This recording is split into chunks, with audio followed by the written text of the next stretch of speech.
Se volete qualche casco di protezione, compreso di visiere in rete e cuffie,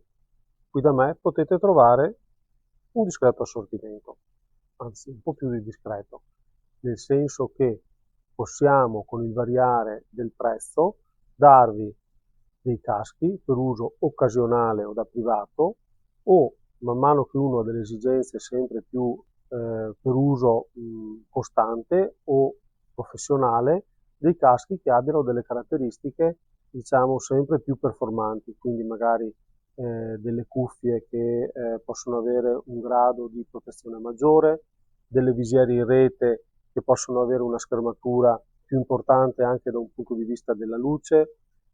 possiamo avere una areazione nella parte sopra sempre maggiore, l'uso di bande catarifrangenti per essere sempre più visibili, quindi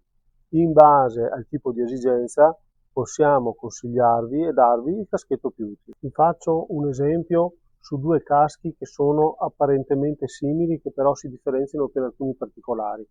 Il casco, questo qua, è l'Advance Vent e questo è il casco Advance X-Vent. All'apparenza esternamente sono uguali, però uno pesa qualche decina di grammi in meno, ha una protezione auricolare maggiore rispetto all'altro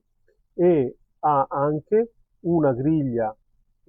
fatta diversamente che permette di far passare rispettivamente uno il 70% di luminosità, l'altro con questa griglia l'85% di luminosità. Quindi sono piccoli particolari che poi una volta indossati uno riesce ad intuirli e a capirli. Quindi la differenza che ci può essere di prezzo anche 25 euro o 24, quelli che sono, ha una giustificazione in magari alcuni aspetti che può essere la protezione auricolare, la forma della retina